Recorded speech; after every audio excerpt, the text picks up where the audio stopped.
Well, good morning to all of you.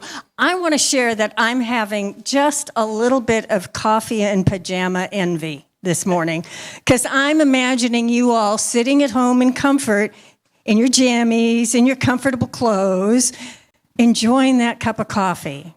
So there are two benefits to this new experience of having church in an online environment only. And boy, you should have seen the parking lot this morning when we pulled in. Prime parking available today, let me tell you. Oh, Diana, you are a miracle worker. I thought I was going to be doing this without slides today. Brene Brown, in the chapter we are studying this week, ironically called Hold Hands with Strangers, shared this thought, that we are in a spiritual crisis. And this was written about 1.5 years, 2 years ago. And the key is maintaining our belief in the inextricable human connection. Touch your heart with me and know that we are all connected. We may be here, you are there, and yet in our hearts, we hold that same energy pattern that is the essence of God. And so we intend to connect with you in that presence today, knowing that we all are inextricably connected one to another, and that connection is never broken. Now, we can imagine we're having an experience of aloneness. We can even imagine that we are somehow separated from God. But the truth is, that connection never severs itself. We may sort of walk away momentarily from God, pretending like we're lost and wandering in a wilderness. I can just sort of imagine an anthropomorphized God, if God spoke in the way that we humans imagine it does. Hand on hip. Oh, honey. Oh, dear, dear, dear. I'm just going to wait over here until you kind of come to your senses, dummy up, and remember I'm right here, as close as your breath and as close as your heart. There is no separation between us when we choose to stay connected to that thought. So I'm inviting us all to choose that connection and our awareness to it in these very interesting times. The circumstances of the past week have shown us that we are in this experience of interconnected relationship with one another, and it brings this idea of our spiritual oneness into stark relief. We can stand in misunderstandings about facts of this situation and about our relatedness, but the truth is that connection, that link between our energy is vitally important to our well-being, that we stay aware of our connection to the greater presence and to the presence that we all are. In this past few weeks, I've listened to colleagues and friends and family and even myself ruminate about the fact that, here in Hawaii, we feel pretty grateful because, well, this was a short week or 10 days ago, there were no identified cases of the coronavirus. And, maybe our isolation in the Pacific has brought us a measure of protection that only would delay the experience. Well, I think Dr. Thomas mentioned to me the other day that one day the diagnosed count was 13, the next day it was 37. So the fallacy of that notion that we can kind of rest and take it easy just sort of swept us all by as things began to change daily here for us in Hawaii, and certainly for all of you on the mainland who seem to be much further into this experience than we have measured ourselves here. But in the face of what's taking place, I stand firmly in my knowing that I am whole, I am healthy, and that there is a protection to my inner being, to my eternal self, that cannot be harmed by experience in this human life. Now that takes a leap of faith to be anchored in that truth that life comes after life, comes after life. And the experience that we fear in the unknown, and that ultimate experience of unknown, that thing we call death, is simply more life following life. And when we can rest in that and anchor ourselves in this connectivity, then we can find a measure of inner peace when the waves are a little rocky to ride. I had to change some of my information sources to get to that place of knowing that my responsibility is not only for myself and the actions I can take to protect myself, washing my hands, sanitizer, coughing or sneezing into my elbow, but my responsibility extends to that interconnected relationship. My responsibility extends to everyone, to you, because we hold one another in our hearts, and in this moment, we hold one another in our hands and in our presence as well. So maybe you saw this illustration on the internet this past week, that the one who stayed away saved all the rest. That when we honor the space of our interconnectedness, it means that we act not only in our own self-interest, but we make choices and we act for the interest of everyone. And we have connection guidelines that we can follow in these interesting times, not only about our own behavior, but guidelines for how we stay connected to God. So we do that. You may remember the adage that was so prevalent here for a long time. Read a little, think about God, pray and meditate. Pray and meditate. To stay connected to our knowing the larger truth, to the presence of God, of life within us, we center in prayer. We might also feed our mind on truth and helpful ideas, and we fast from sensationalized media. I'm trying to do that this week, let me tell you. But we center in prayer, especially after sensationalized media. And we stay in contact with our family and our friends. Maybe we can use this time, if you're isolating at home or you're not in your usual work environment and you find yourself with more time on your hands, well, what a great opportunity to read that, I'll get to it sometime book list that you have compiled, or to tackle learning something new. And yes, to center in prayer. Maybe you have time to do that winter cleaning project that you didn't quite get to in January and February, but now you have time to tackle, organizing the closets, condoing your home, or Marie Kondoing, that is, or putting your photo albums in order. Whatever it is, make use of this time. I'm hoping to finish my Netflix queue in the next month or so, and center in prayer to keep that connection to God alive, alert, awake in you. Maybe this is the time that you learn some new cooking skills or new recipes or develop new dietary patterns and habits. Maybe you start an exercise routine that you didn't quite manage to find time for before. And stay centered in prayer and connected to God.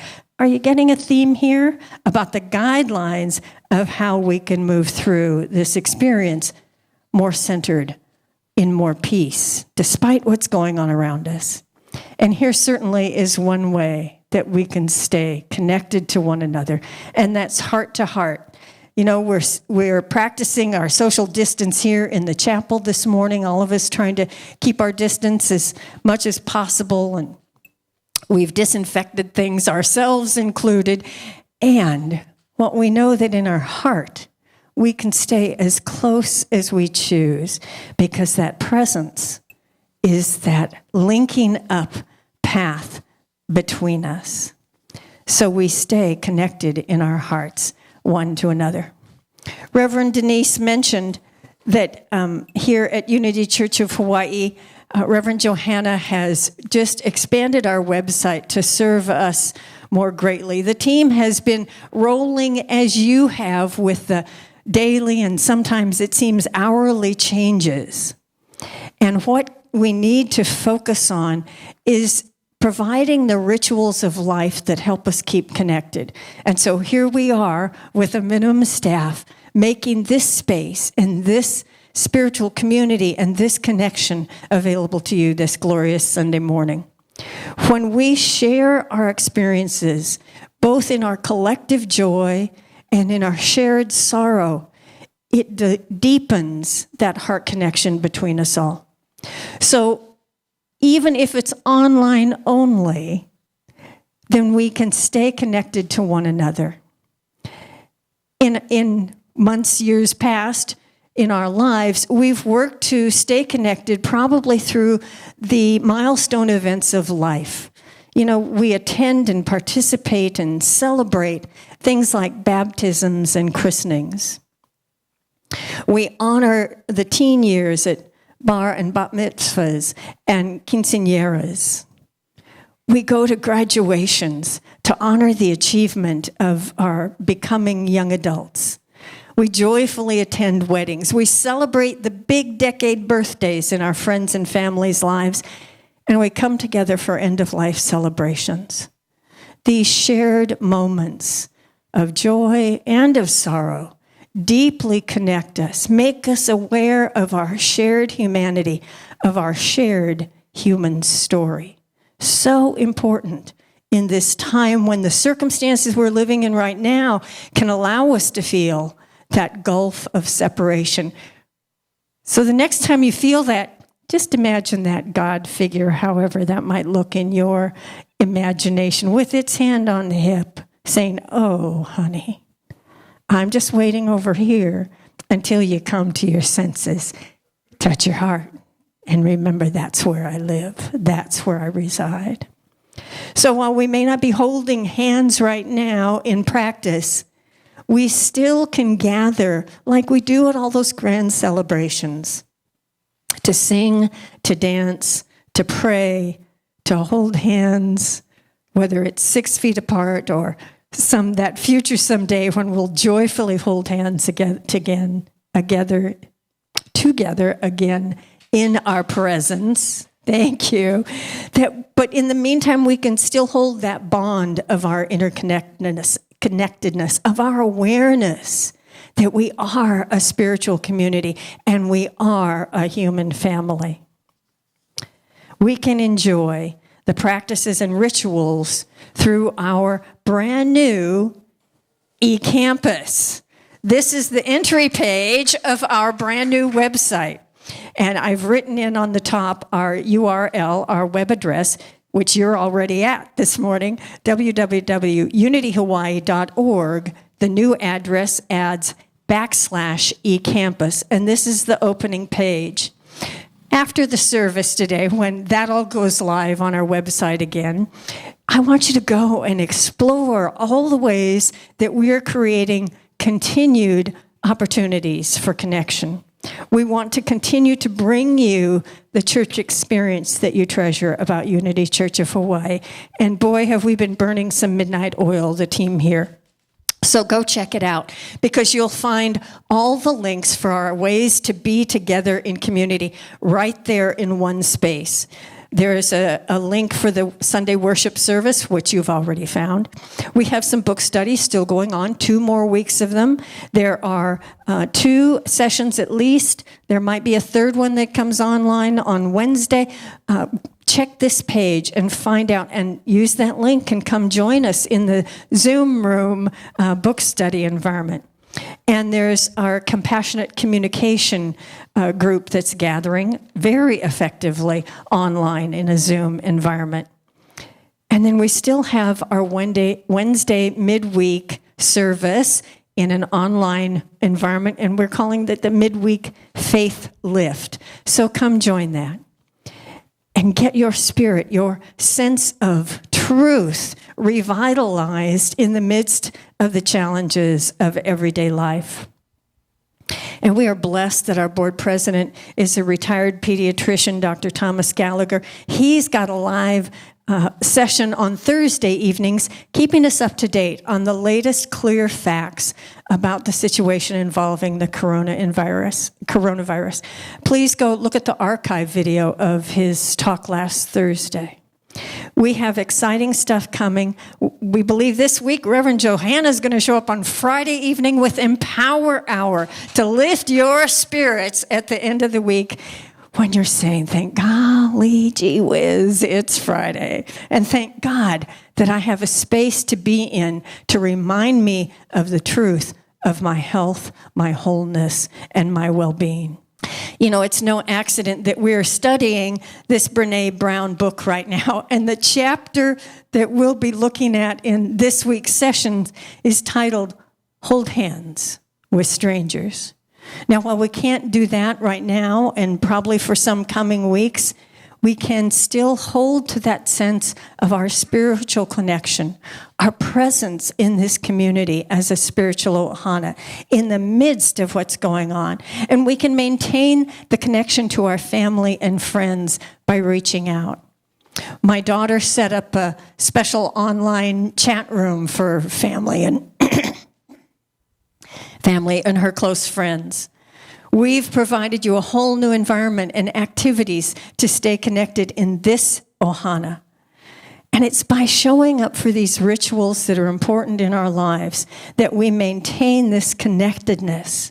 When we share these experiences, we move ourselves into the space of remembering the truth of who we are, that nothing, no virus, no one can truly be against us when we choose to live from the qualities of our most noble self, to release the fear, to overcome the fear moment by moment if we must, but to stand in awareness that we are whole and complete beings in every moment.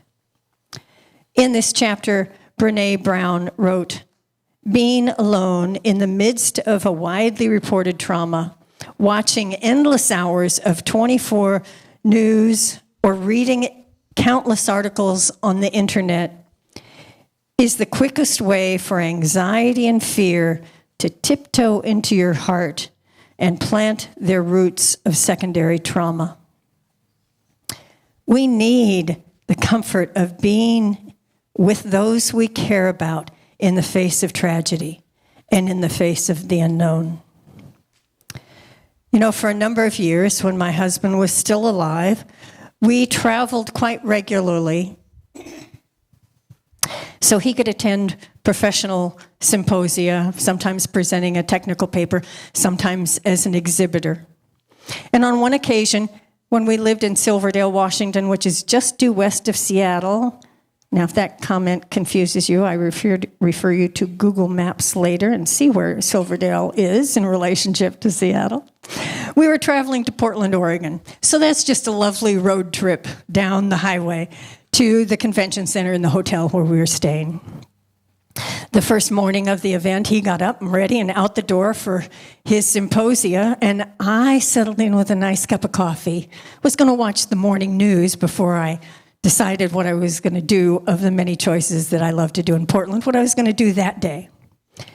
Less than a minute later, while I was staring in shock at the television, watching pictures over and over of planes hitting a tower and a plane hitting the Pentagon, my husband came back into the hotel room. Someone in the elevator had told him what had happened. He got off at the next floor and came back to see the news, to watch what was happening in those twin towers,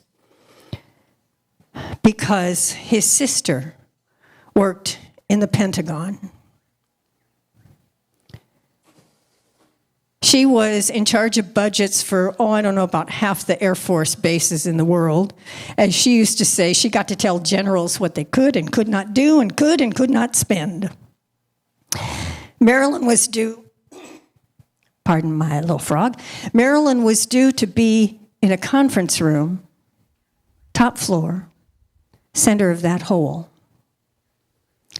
Hallelujah. It was the day of her husband's pre-surgery appointment, and she decided to go with him at 6:30 in the morning. And so she called her staff and rearranged everything, and she was safe at home when we were finally able to reach her, as were all of her team and countless military officers who would have been at the center of that location. We sort of forgot about the symposium for the day, as did just about every other attendee. It was kind of a lost cause that week because very quickly, air flight was canceled and people were stranded temporarily in Portland from all over the country, indeed all over the world. But we had family right in town. First, we drifted downstairs when being alone in the hotel room sort of began to feel oppressive. We drifted downstairs into the lobby to see what was going on. And the hotel had the foresight to open the bar where there were televisions and provide meal service in that space that day and all of that week. And then that became still too confining. And so we called my family and we went and spent the evening with my niece and her husband, sharing dinner, watching the news in, somewhat disbelief, still trying to wrap our arms and our minds around this tragedy. And we took solace in that deep connection, first of being together to share that moment in our hotel room, then embracing the community that we had come to Portland to connect with, and then to be with those people that we loved and to call all the rest of our family when we could get through to them and just say, we're in this experience together. We may be scattered around the country, but we're sharing this profound moment, and we choose to do it figuratively, hand in hand, literally, heart to heart. Big events like this pull us into a deeper connection. We didn't stop watching the news, and I bet you haven't stopped watching the news either. But we can still move through such experiences when we seek the comfort of one another, the comfort of connection in the face of unfathomable circumstances.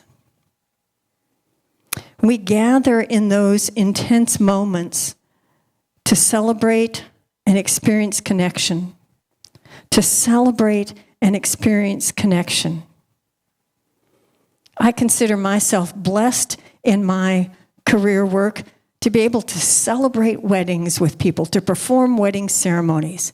How fortunate am I that I get to be the emissary of love in the midst of a couple making life commitments together. I also feel honored and blessed to celebrate a life when a family has to say goodbye.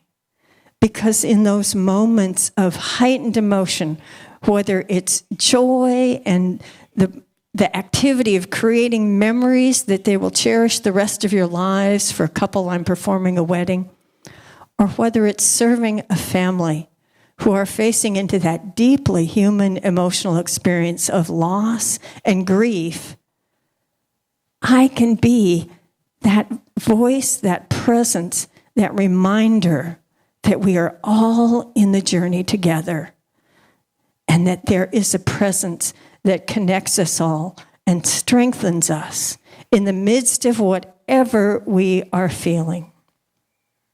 When we develop the ability to be present with the intense feelings that come, with the celebratory stuff, woohoo, champagne and balloons and bubbles, hallelujah, but also to be present with that which leaves us grieving, grief-stricken, and sorrow-filled in our hearts. When we can be in that experience as well, we develop spiritual strength muscles, and we equip ourselves to face into all the challenges that come our way in our daily life.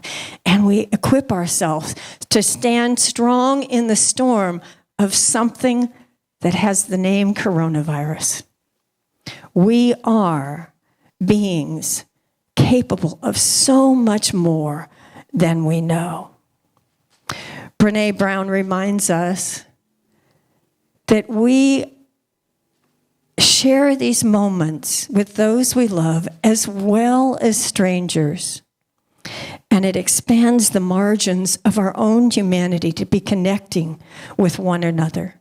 These circumstances, like we're in right now, like the Twin Towers, or any huge event that you may remember in your lifetime that had this level of impact, these situations are examples of collective joy and pain. There are sacred experiences, and they cut through our differences and tap in to our hardwired nature. And that hardwired nature wants this power of connection, wants to feel that we are traveling this road together. Through difficulty, through joy, we can seek to find the joy in the midst of the turmoil when we have our attention centered on the God of our being, the God of our understanding, the God that surrounds us, and the God that is within us.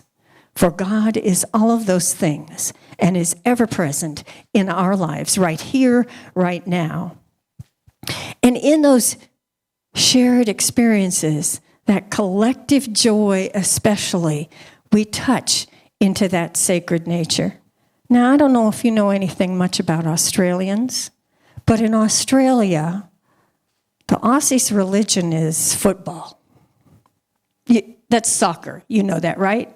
In Australia, football is what we call soccer here. This is a stadium, the Melbourne Cricket Field, at a game with 95,000 fans, a game between the Liverpool Football Club and the Melbourne Victory team. Now, this is a great video. We couldn't license it to show it to you, but just Google Liverpool Fan Club, and you'll never walk alone, and you will find this video, and it is so powerful. Now, the Aussie fans are an enthusiastic crowd, and all 95,000 of them stood to sing the Liverpool team's theme song, You'll Never Walk Alone. Now, they all wear scarves. You know, we have team jerseys here in this country. Their thing is scarves with the team colors and the names embedded in the knitting. And they hold them up. Those aren't banners. Those are their scarves they're holding up with their spirit. And they're singing at the top of their lungs with enthusiasm and joy and the spirit of all being in this common experience together in unity that's taking everybody by storm. Men are singing their hearts out to that tender theme song, You'll Never Walk Alone. And they're having that experience in that moment, in that stadium, all together. There are tears pouring down faces in this video. You can see their delight, their collective joy in this very sacred experience of being, for a moment, connected in one purpose, one idea, one thought through one song, that they are expressing their delight in living and their connection heart to heart, mind to mind for a moment, you know, before the game begins and the competition comes back into play. It is such a moving experience. We hope that you are having that heart-moving experience through the music we will continue to share with you on Sunday mornings. That's our goal, to lift you up, just as was shared earlier, to lift you in the Sunday experience that you are seeking to have through Unity Church of Hawaii and this spiritual community.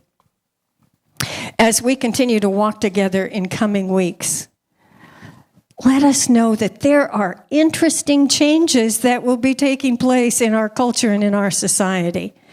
And I like to look for what good can be coming out of this pile of horse manure I might be standing in, this muddy puddle I'm in right now. Where is God going to show up in this mess? Because when we ask the question, we open the space for our awareness to catch the blessing that is always right there in the mud puddle with us. We may be focused momentarily on the trauma and the difficulty and the challenge and the disconcerting feelings of this experience. But look closely, because right there in the midst with you is a blessing to be found if you're aware with your spiritual eyes and the rest of your spiritual senses. I can imagine that church is going to change radically. Yes, absolutely. We already are, as it is around the country, so that we can continue to gather in faith communities, supporting one another in this journey. That's the blessing of the whole process of social distancing and isolation to protect our population, that yet we have, if we allow for it, new opportunities to arrive, to be the container, the vessel of that spirit of connected wholeness and the presence and activity of God.